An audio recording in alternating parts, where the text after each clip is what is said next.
Okay, let's continue. And we just gave the descriptions of different foreign investments and then turn to the debts, and then the debts turn to the deficits and reduce the investments into the urban industries, and then to make a large number of unemployment. And that is the crisis. And then the crisis by sent out this unemployment labor to the countryside, and then to make the urban industries have a soft landing. So the crisis soft landing mainly by the rural, and the rural mainly by the people's coming, by the collective system.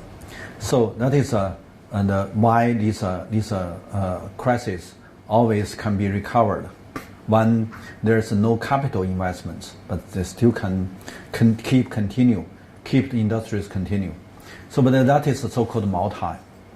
And then Deng's time, there's a Mao's time. We can see that, and the first time the Soviet Union invested in China caused by the Korean War, and then there's a crisis happened in the 1960s, down to the minus, and then the large number of the city youth sent to the countryside, and then caused by the second, when they recovered, and then the 1967-68, there is the second crisis happened, and then the second sent the unemployed youth to the countryside. And the third time is when they have a Western facilities flow into China. They also have a big debts, and then they make the third times unemployment city youth going to countryside.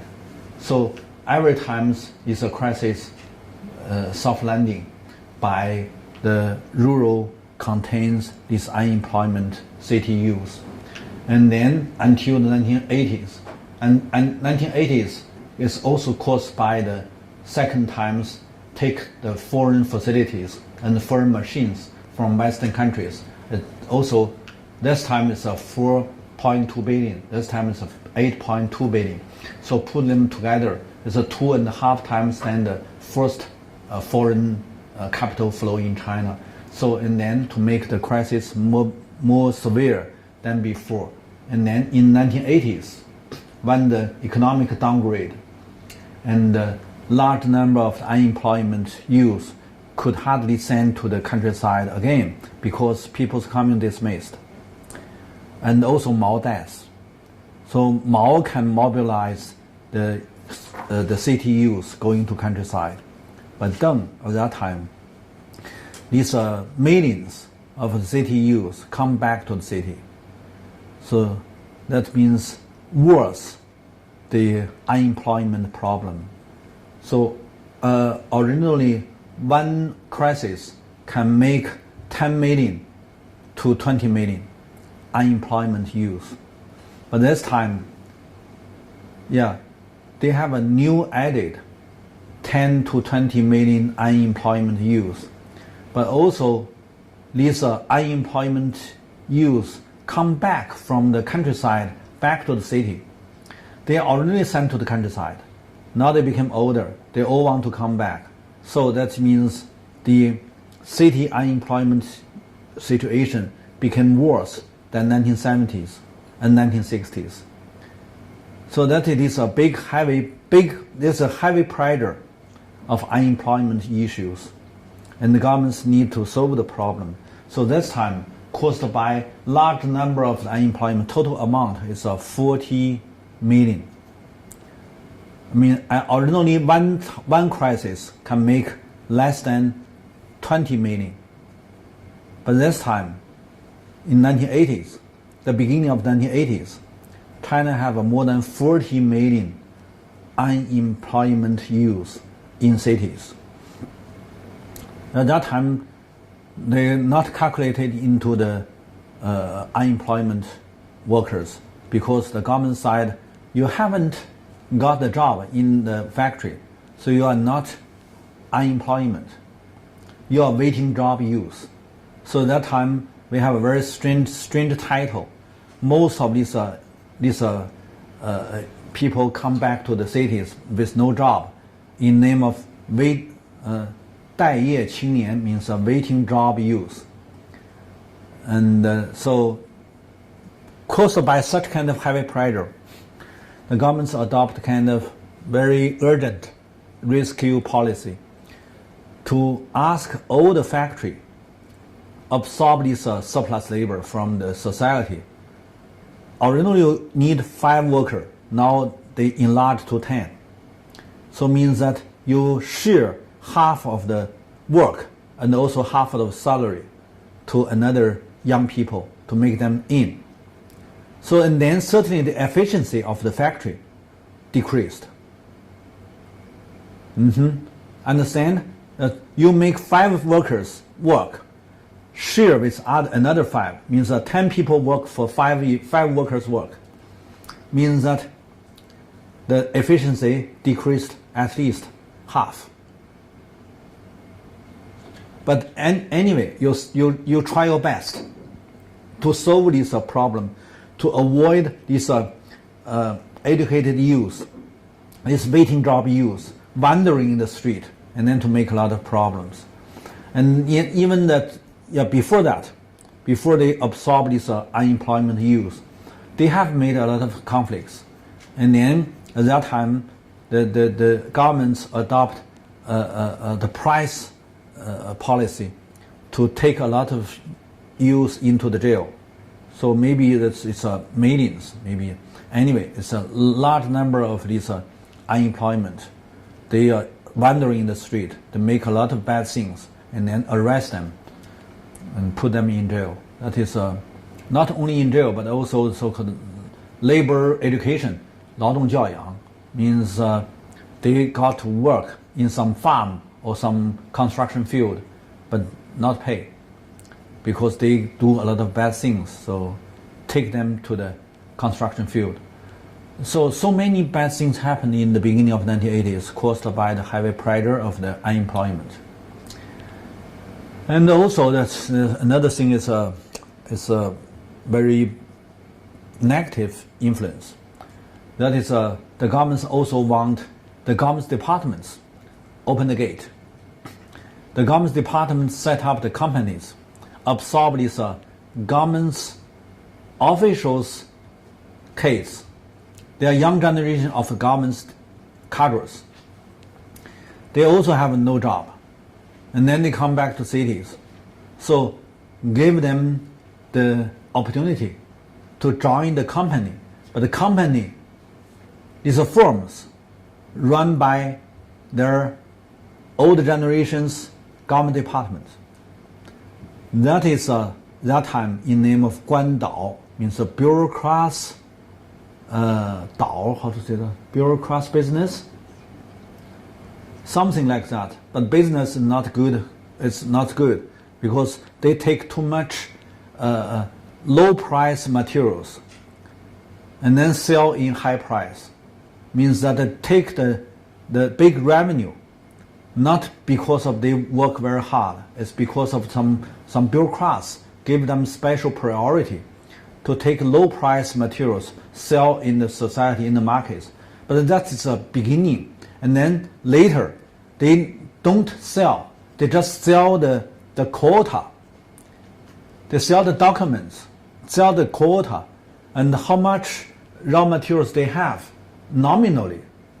They even don't pay to this factory. If this factory produce glass or cemento, and these products still be in the store of the factory, but they have the documents to say that these things low price, and then they sell the documents, and then other one can sell again. So one document, one quota can sell 10 times, and then there's a large profit taken by this so-called bureaucrats business. So this stirred up a lot of trouble, and then also make very serious corruption. So the corruptions exactly caused by such kind of policies. So I don't want to criticize, but the governments made the policy to benefit the governments itself and the benefits the young generation of the governments. So I said the governments at the first page, the second page, I gave you the news concept. It's not come from my thought, it's come from the practice. What is government? When the government's facing the challenge of the crisis, what they should do. So that is the government's behavior. And then these are bad things. You mean sell the documents, sell the quotas, many times, certainly make high inflation. So that means that they want ask their parents, give them more, and then the market price will be less. I mean, selling the materials by market price will be less, and the market price will be high. So the less the high. And then large number of the raw materials, steel and glass and the some metals, even the TV, color TV and the refrigerators, all of these things at that time not easy to buy because it's a very short supply. And just by some factory they can produce. So these are a short supply, and then the price must be high. And then by this so-called bureaucrat business, sell several times, the market price will much high. And then the inflation also made the bank become corruption because the inflation high, bank rate is low. Means that if you take a loan from the bank, immediately you take this revenue. Means that inflation in the bank rate, if the 10%, means they will take 10% revenue. Understand me? That is not by your pay labor, not by the hard work. It's just by you take this loan, and then you can transfer your loan to others, and then take the benefits from others. So this Dao means that the business by transfer. The business by transfer, not only transfer the materials, the products, but also by transfer the money. And then to make the bank system have many people corruption. And the governments have many people corruption. So the corruption series happened in the mid-1980s caused by such kind of policy. Until 1990s, the corruption became a spread. At that time, few people can maintain that I'm not corruption. Not easy. So that is government's corruption from such kind of reform policy. So by these things, we can say that, and also caused by the crisis, there is something happened in the political regime. Now there still be very impact because of the central government's budget. The percentage of central budget is very low. So the local have the local so-called 自主权 means that local can make decision by themselves. And then the local governments do a lot of policy as a pro-capital. Because they are short of the capital, they want to develop their industries, local industries. And then benefits by the local industries, they can have a fiscal income. So the local governments set up a lot of pro-capital policy until 1994, when the central make the new policy to make the balance, local half, central half. And then when local lost half, and the original local is here, it's seen as a 70%, but down to 50%. Or even less than 50%. And then local governments cannot stand such kind of loss. So local governments take more payments, more, not taxation, that is fees. So they do the collect fees from the peasants, from the rural society. And then to make farmers' burden goes high. That is a new phenomena from the mid of 1990s, and then to have a lot of social conflicts. So at that time, the peasants all understand the government's tax is very low. But second tax is not tax. Second tax is fees collection by the local. So local fees taxation 3 times than the total amount of the agricultural tax. This phenomenon happened in the old governments, also in later Qing dynasty. If you allow local have their ability to have a fees collection, that must be very bad to the grassroots, to the marginalized population. So that is why from the 1980s, there is a serious corruption spread. In 1990s, there's a annually increased very big social conflicts. That is in name of 群体性治安事件, means a mass instability case. Anyway, so these things happened in China to make the central at that time lost the power, lost the control, and then local have done a lot of things not positive until now. So we can see that this is very important to know. And then also from the 1990s, when China trying to accelerate to merge into the globalization, there is a double supply from China, that is a developing country, to the capitalist country.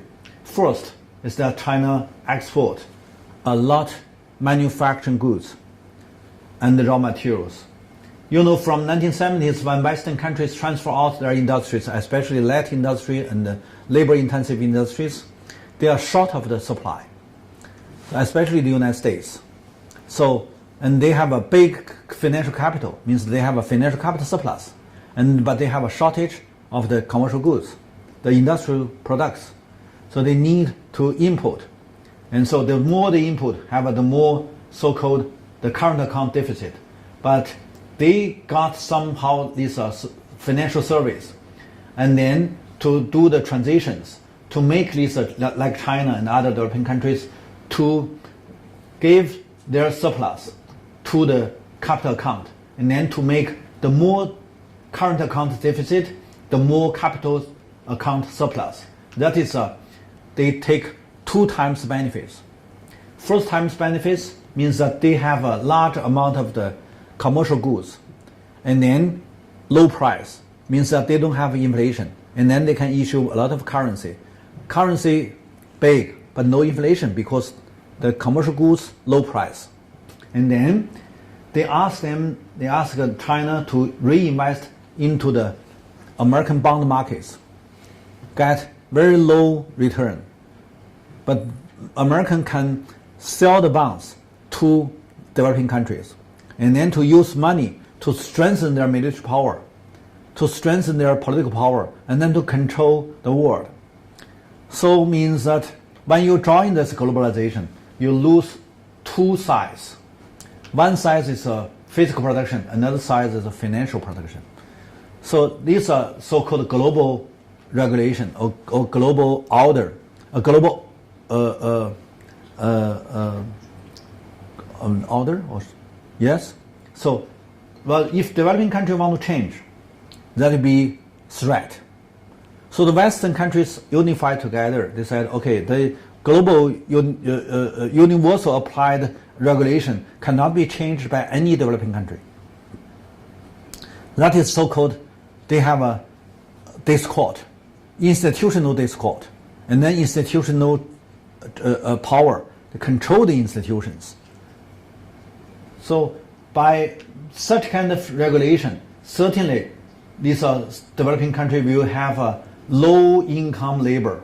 They cannot increase labor income. And then unemployment also very serious. Turn to the social conflicts.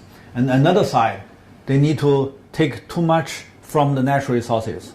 And then the environment deficits also very serious.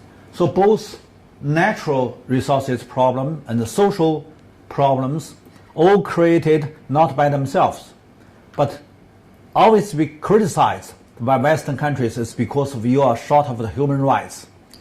You are not good at democracy. You are not good at this social management, whatever.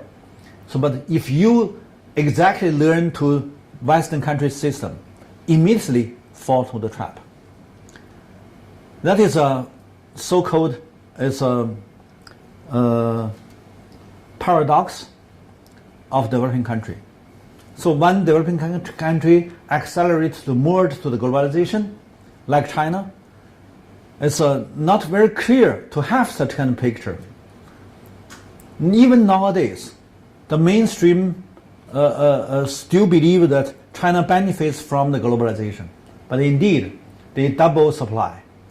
And then to have two kinds of the problems, natural and the social. Here, when Western countries upgrade their economic structure from the physical industrial production into the financial capital production, they control this high levels position. By QE or by QE make the inflation to the raw materials markets. And then raw material markets, most of these country occupy the raw materials markets occupy the transnational company, also by Western countries. So they can have a large return, and then to make their stock markets, the index of stock markets goes high. And then just several countries control their sovereignty of the raw materials, can benefit, can have a free riding. That is Russia, Iran, Iraq, Syria, and Libya, and very few countries. Most of others, also including of the Venezuela. These countries have somehow revolution, take back their sovereignty of the natural resources, especially the oil. So when QE policy to secure these American big investors, then big investors invest into the future markets, then to make oil price increased, and then these independent sovereignty country control their natural resources. They have a large returns by the high inflation. But all of these cost, both of these two sides cost, down to the physical production country like China, and then to make China downgrade. So that is the new phenomena since the 2008 Wall Street financial turmoil taking place. But very soon, just 2008 to 2012, just 4 years, and then the raw materials price decreased because global crisis taking place. Such kind of things destroyed a lot of countries, and then the demand, all of these countries' demand decreased, and when there's no demand, the raw materials price also decreased. So it means that these big institutional investors use the big stone, click themselves, finally, but also involve of these so-called independent sovereignty countries. So Venezuela, Russia, and so and so all have a big trouble because originally they can have a free riding, they have a big return, but nowadays not return, became a deficit. So doesn't mean these countries themselves have some change. No, it's because of a global situation changed. So we must understand that it's a very important key point to understand, to do the analysis of these countries. Not the president bad, not the government's bad. A lot of people try to find this is maybe caused by some politician. No, it's caused by the global market. So when we know that, we can see that China now became the biggest industrial country, but the position in the world competition still be very low. So China is not the stronger industrial country. It's a weak industrial country. Also, China can issue a lot of paper money to be the big financial amount, but also not strong country. It's a weak because no competitive. So when we talk about this one, we see that The only one is do something inside. It's a social innovation. Try to have the natural resources revenue and labor resources revenue, and also maintain the authority for currency, and then you can have a currency revenue. By these revenues, you can upgrade your position a little bit, avoid the collapse. So since 1990s, the beginning of the 1990s, Western countries talk about China collapse many years. Every time there is a crisis, they will talk about China collapse. Soon you will be collapsed.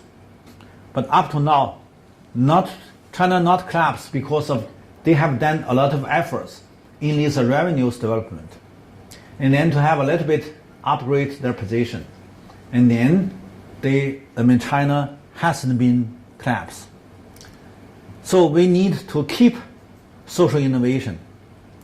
We need to have a more readjustment for the national strategy. Here, these curves shows the textiles, plastics, and electric, whatever, all have so-called smiling curve, like just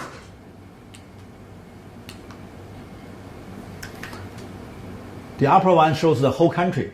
That is the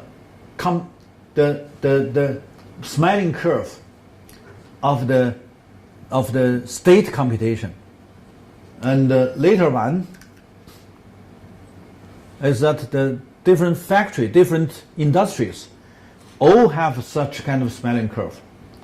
So if you see that China in these industries all are in the low level, so it means that China not strong industry country, but weak industry country. Even they have a big number of industrial capacity. Here shows that the American so-called economic structure. Here, the enterprises is a physical production.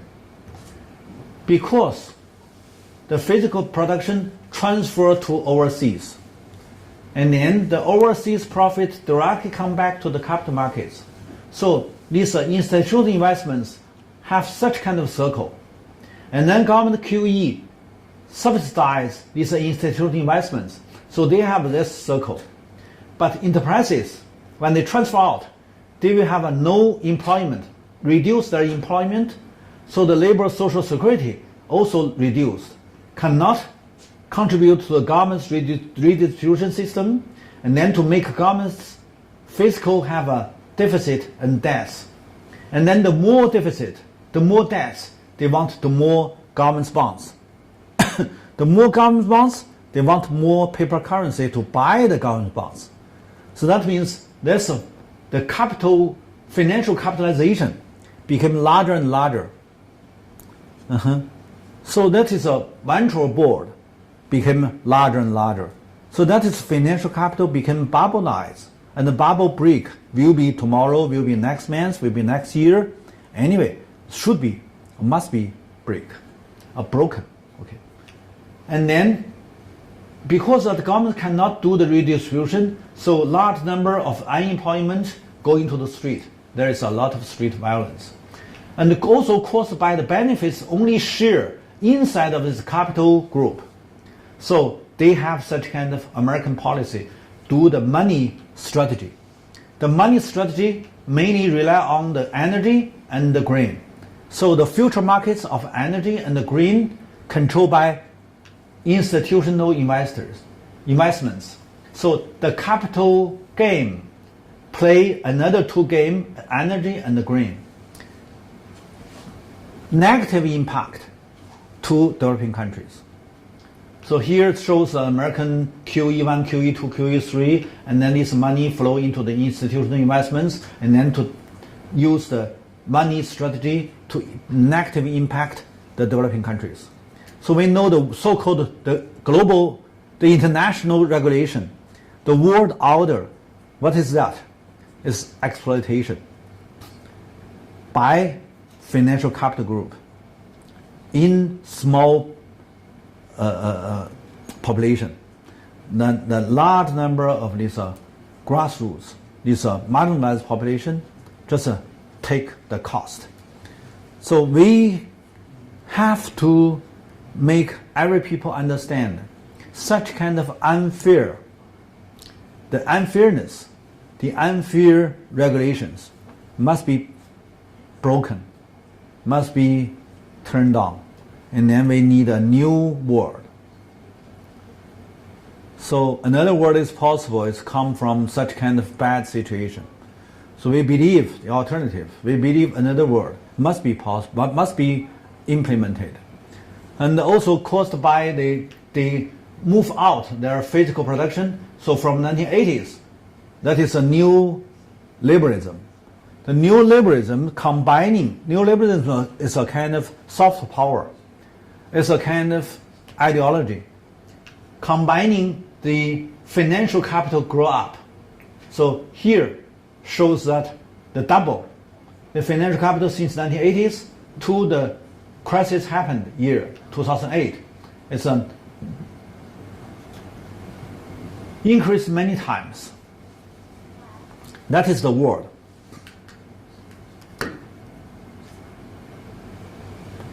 Here is also to give your picture to show the bars to show that the global inflation mainly caused by energy and the food. Just now I mentioned energy and the food future market price increase mainly by transnational company invest into these future markets as a speculation. So they turn a lot of returns. They take the returns, but the developing country and the poor countries take the cost.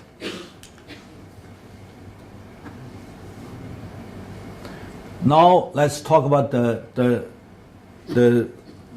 part 4, China facing the new challenge, and but led by the global mainstream, but inside of China, they did have the truth, they did have the policies for carry out the rebalance. Originally, by 1980s, 1990s, by the marketization and globalization, China enlarged the three gap. The three gap is a regional gap: coastal China, inland China, income gap enlarged. Second gap is a rural and urban gap: rural people low income, urban people high income.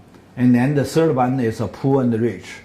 So the three gap, and caused by the global crisis, especially caused by the 1998 East Asia financial turmoil, China facing the challenge of overseas demand decreased, and then turned to the overproduction. That is the first overproduction. It happened in China. And then China started to have a regional gap rebalance policy. That is a national strategy. And Chinese invested into the different region, especially the Western China, Mid China, and Northeast. And for more than 8 trillion, it's almost 1.2 trillion dollars for the regional gap rebalance. And then from 2003, when China changed their policy to focus on the rural regeneration, they invest into rural, also 1.1 or 1.2 trillion dollars. So the regional gap and the rural-urban gap, just by 10 years or 12 years, to realize the rebalance. They carry out such kind of big investments and then to make rebalance. But nowadays, since 2015, China started to do the third one, rich and poor rebalance. I got to say that the rich-poor rebalance cannot be carried out, because rich, in financial capital era, rich means that they can take the benefits from the financial market. Few people can do the business in financial market. Large number of the people still be in the physical productions. So means that the gap, rich became more rich. That will be a long-term trend. But you can do something to improve the situation of the mass. of the large population means a low class. So try to do something in low class. It's better than you announce you can make this a high class downgrade. Let them still be in the financial markets to take these intangible returns. But it's just a number. It's almost nothing. And then you strengthen the physical production to make it to be the inclusive and ecological, that is sustainability. So that is nowadays the Chinese take as a kind of domestic strategy. So we can see that, and originally they have done to rebalance, but here many trillions will be invested for poverty reduction. That will be the right choice.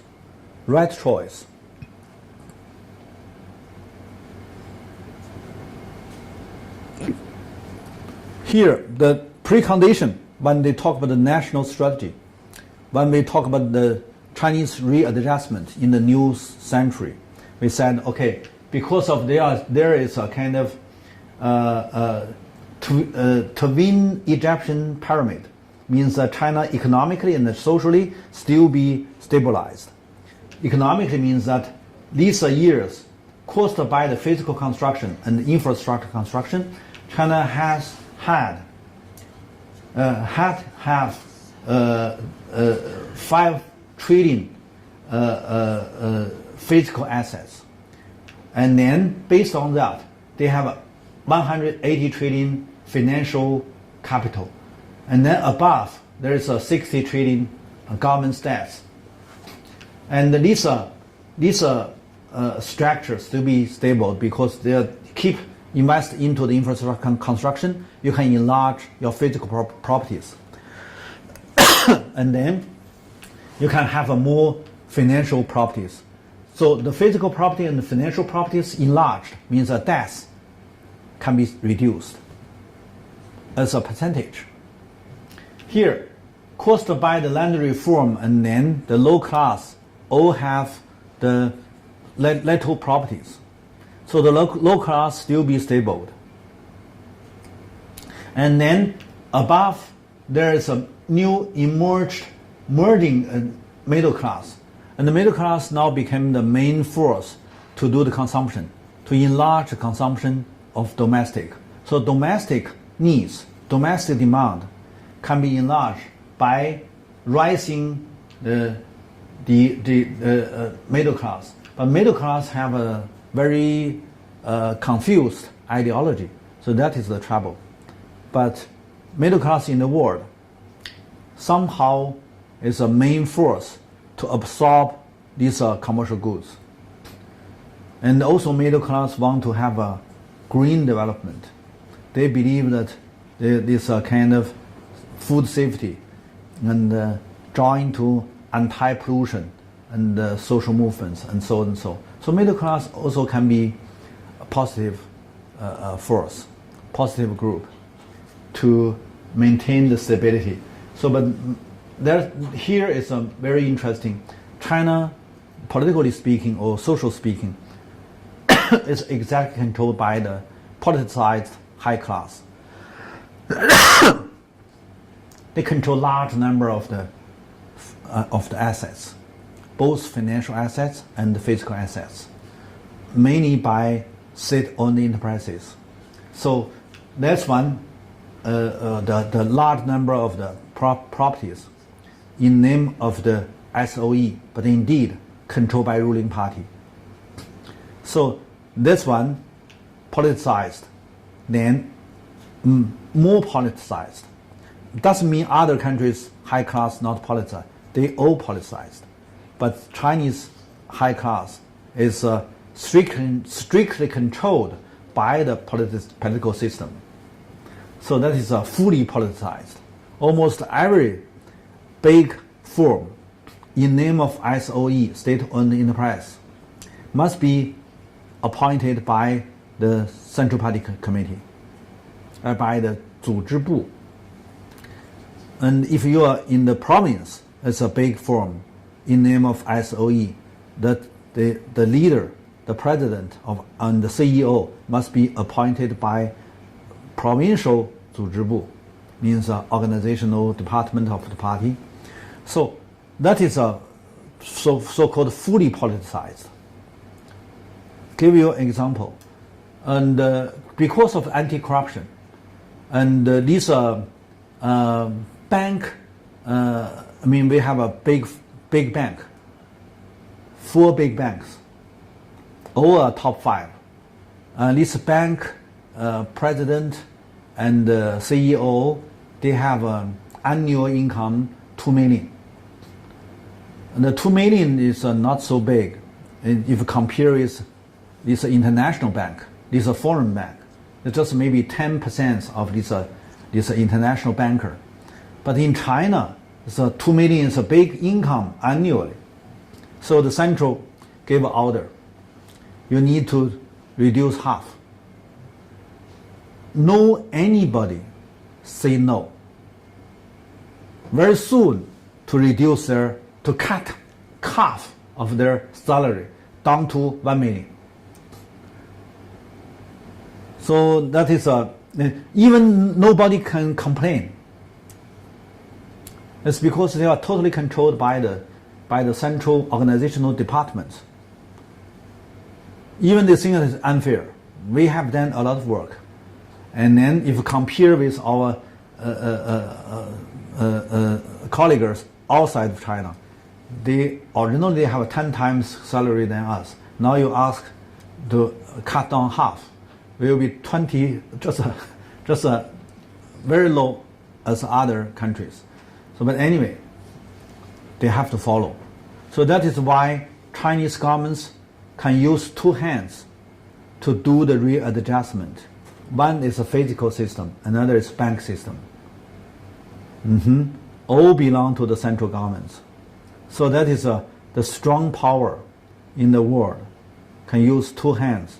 Means this head can directly use these 2 hands to do the adjustments.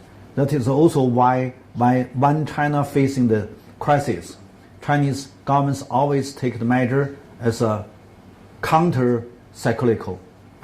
These measures, not like this free market country or liberalism country, they use the policy as follow. It's not follow. It's a pro-cyclical measures. So that's the difference.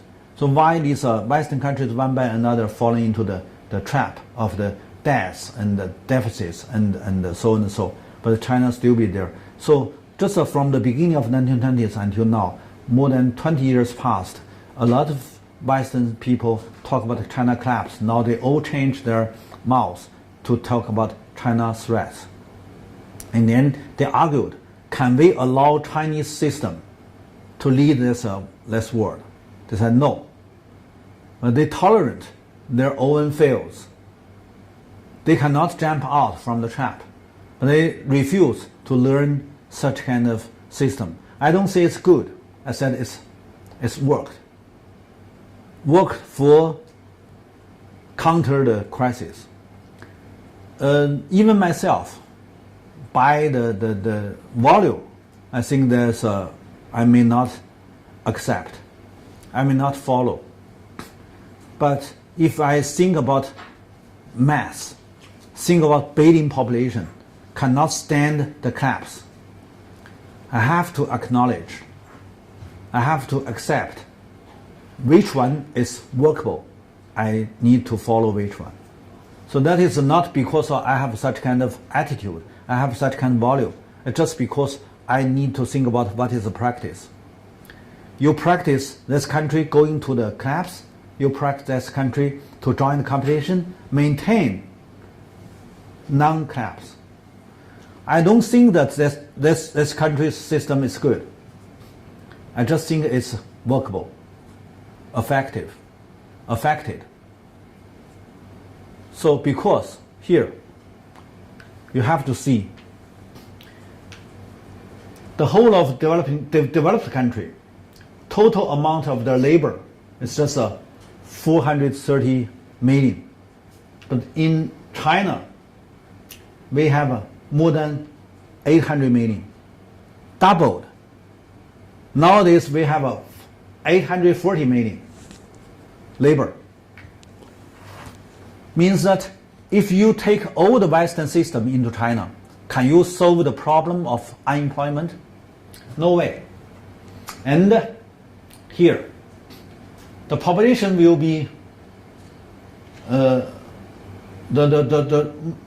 labor population will be the 940. Means that we are going to have the biggest labor force. Can you give them job by Western system? No way, because Western system in the manufacturing only less than 100 million. So if you know the situation, you may know nowadays we have the not only total amount, we also have a rural labor 500 million. If you break such kind of labor pool in countryside, you will have a big flood. The labor is a flood, and then to flood the whole of these cities. So the system now in China can maintain the stability by the city is a kind of capital pool, rural is a labor pool. It's unfair, but it's workable. And then we can see that this rural labor, if only work in the agriculture, they cannot have income, especially have a cash income. But you have to make them stay in the countryside. Because city, I said that city is the urban always be the crisis happened. If the crisis can transfer out their cost to the countryside, the crisis will be soft landing in the urban area. If cannot, there will be big disaster. So when I talk about such kind of analysis, I'm very embarrassed. I don't want to say that. Because it's not politically correct by the Western-centric system, by their discourse. But if we summarize the 10 crisis in China, we must find that what is the background, what is the problems during these 6 decades, 7 decades. What really happened in these 7 decades? So when we found that, we can see that when in the new century, when China adopted the strategy readjustment, the total amount of the infrastructure construction investments is at 15 trillion, more than 15 trillion now. And then they have more than 1.5 trillion laborers to have a cash job. And then solve the labor surplus by large amount of the investments into the infrastructure construction. By such kind of construction, you can absorb this surplus labor to give them the cash job. But can China continue such kind of large amount of the investments into the infrastructure construction? Let's have a look. Here is the pollution. I don't want to talk too much, but we need also, at that time, they talk about there will be the 7 trillion investments to solve the pollution of the land. Only land pollution, they need 7 trillion investments. And they said it's a big opportunity for driving the economy grow up. Means that investment drive economic growth. And here I said that the government's debts, most of these Western countries, all above the bottom line. China still be lower than the bottom line. Means that to use the government's bonds, to use the government's debt bonds, you still can have the room. And here shows that when you're facing the economic crisis, this one, EU countries, OECD countries, when they have the economic crisis, decreased its fiscal investments. So this is the same. The GDP decreased. It's all the investments decreased. So under the pressure of the crisis, fixed investments is the key driving force for the economic growth. So just now I mentioned Chinese still can have the room, means that they still can have the key events to drive the economic growth. And here, it's these decades from the new century, they have gave the case only the rural reform, rural investments can make some stability, can make the crisis have soft landing. So this picture shows to invest into the rural. And this one is a new strategy that is a so-called continental strategy. Make a lot of investments to build up this three land bridge. Here, the third land bridge, I haven't used the picture, but here from Hong Kong, past the Middle South Asia and South Asia and West Asia, and then to Turkey, and then to the Europe, and also can down to the Africa. So originally we have a land bridge that is Siberia, and also from Lianyungang Harbor to Luton in Dutch. So we have a two land bridge. Now we need to have a third land bridge. And third land bridge mainly pass this developing country, especially the labor-intensive country. So we believe that you can create a large cash job for this labor resources country, and then to make them to have a little bit high income, and then they will have a domestic demand for the domestic industries, especially the light industry and the textile industries, and then by these industries they can create more job, and then step by step this area will be have the poverty reduction. So if there's carried out this third land bridge, the Africa and the South Asia and the West Asia all can benefit it. Here, that is a Southeast Asian Peninsula. They have built up the network of the railway, but now China invested for improve the highway and improve the railway for perfect network, and then to make people along this road have the chance. And also, remember, the raw materials, the land, all can added value by transportation. Means that property, physical properties, all can increase their value if you set up the network. Now think about this small landowner, these small household owners. Their properties all can be increased. The value means that the properties can be increased.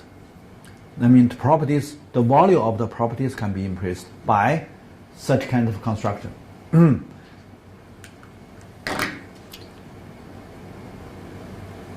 And also, China trying to have a kind of citizens participatory agriculture, means that make this middle class and low middle class go into countryside, join the peasants cooperative, and then to bridge the rural and the urban, and then to have a new room for this middle class to have their investments. So we have a lot of case to show that this urban middle class going to countryside, and then to mix with the peasants in the countryside, in the village, and then to improve the environment and improve these traditional house architectures, and then also can have many ecological construction to benefit both sides. So, and then they have a lot of cultural regeneration events. they have a lot of the traditional technicals regenerations. So many things will happen in the mass. They also can absorb a lot of investment. It's not big investments, small and mid-size. So it means that if we do ecological civilization as a construction, there should still be a big room for the mid and small size enterprises, and also can be implement the sustainability, the inclusive growth. So these things we have done in China for more than 15 years. It's very effective. And finally, we will give the conclusion. What we can summarize from these 10 crises in China since 1949 to 2016. It's a 6-7 years modern history. We can have some experience. I said, without exception, means that any country, all developing countries, adopt pro capita policy in capital shortage stage, no matter whatever ism it is, tended to be pro people when capital oversupply appeared. Means that when they facing the challenge of shortage of capital, the government set up the pro capita policy. When they have oversupply capital, they turn to pro poor or pro livelihoods, pro people. China is the case. Before 1990s, China is extremely short of the capital. And then until 1990s, and until enter the new century, China have a capital surplus, and then try to set up the policy pro poor, pro people, pro environment, pro natural resources, pro ecological, whatever. It's a try to change step by step, but they're facing the block of the interest group, because 100 years there's many interest group take their profit by industrializations, transfer out their cost. They do not want to have the pro people, pro environment policy. They still want pro capital policy. So there is a competition. And that is when I said the first conclusion I need to set up. The second one, any overseas investments, the investors from transnational company tended to be institutional setter or creditor for maximizing their capital profit. And I personally have facilitated World Bank mission to carry out the transition loan in China in 1980s to 1990s. I'm very clear to know that this Western-centric system, what is the purpose of their investments? The investments must change your institution, change your organization, even change your political superstructure, and then they can benefit. If not change, if not follow this Western-centric system, they will be very difficult to have the returns. So any foreign investments invest in developing country must combining their effort, their aim to change your systems, change the developing country's system. So that is a kind of competition. That is also contradiction between foreign investments and the local regime. It doesn't mean which one is better, which one is worse. I'm just telling you that is a kind of very important phenomenon. How to deal with that depends on how you do your own analysis about your situation. And then the third, if the developing countries can take the developing country can take up counter-cyclical measures only by holding on their sovereignty over natural resources and the financial resources. Means that if you control your sovereignty of the finance system, if you control the natural resources by your own country, you can benefit by counter-cyclical measures. So just now I mentioned that it's when the American adopt QE policy, they can benefit this sovereignty, independent sovereignty control their resources country, like Russia, like Venezuela, Iran, these countries. Even the American dislike these countries, but they got to see that these countries take a lot of the free riding return. So it means that they control their own natural resources. So you may know that the Venezuela leader, Chavez, by Chavez revolution, take back more than 70% of the oil resources back to the national oil company. And the Putin in Russia also carried out the Putin revolution to take back the natural resource control, more than 70%. Iran, by the so-called Islamic revolution, also by the revolution, take back their resources sovereignty. So these countries, when they control their resources by country, even that is a, you cannot say that it's a democracy. That is a stateism, or that is state capitalism, but still can benefit themselves, can give the income to the low class, at least. So I don't think that it's a better system. I just tell you that you should do something to control your own sovereignty for the natural resources and also for the financial system. Okay, that is our conclusion. And the second page of the conclusion. China has two kinds of the crises.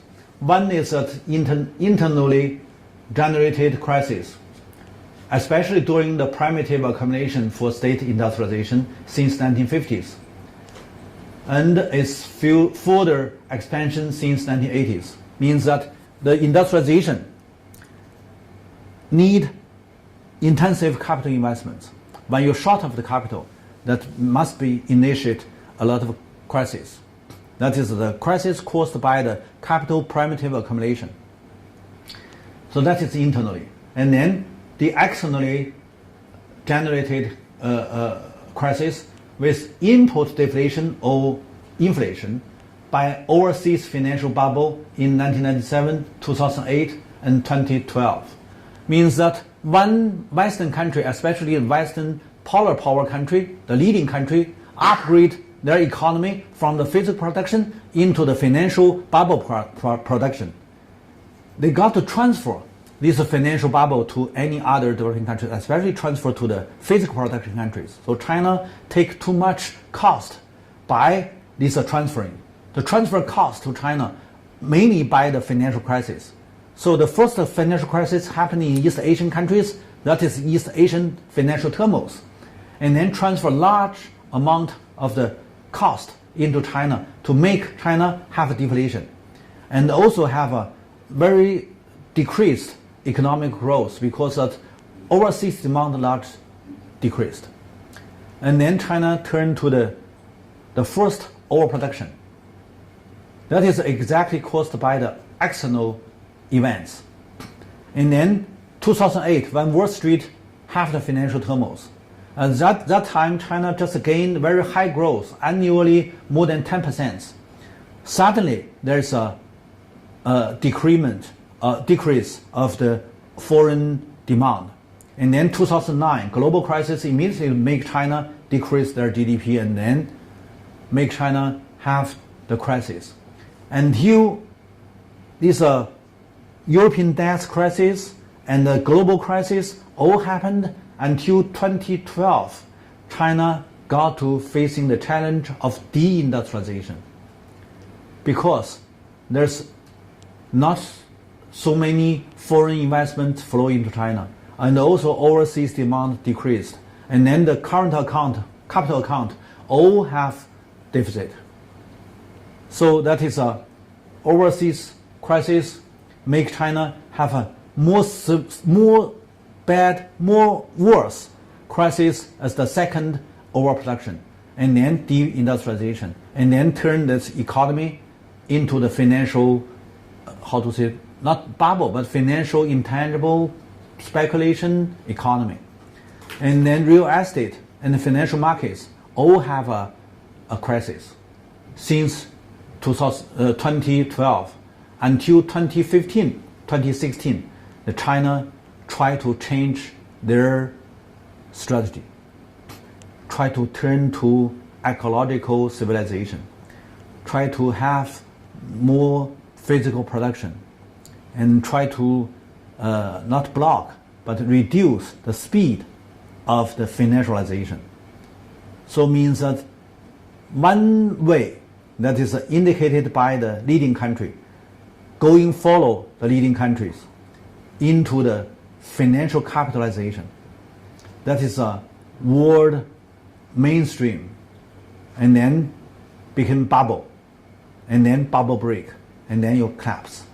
That is a way. That is running into one way with no U-turn. Another way is just try to got the alternative. Believe that we can have another future. We can have another world. That world is ecological civilization.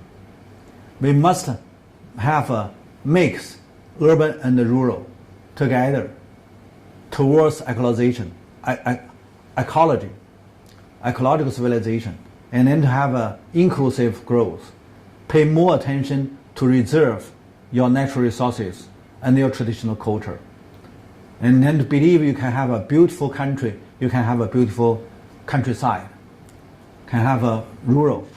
And then by keep your construction in countryside, not destroy the environment and not consume too much resources.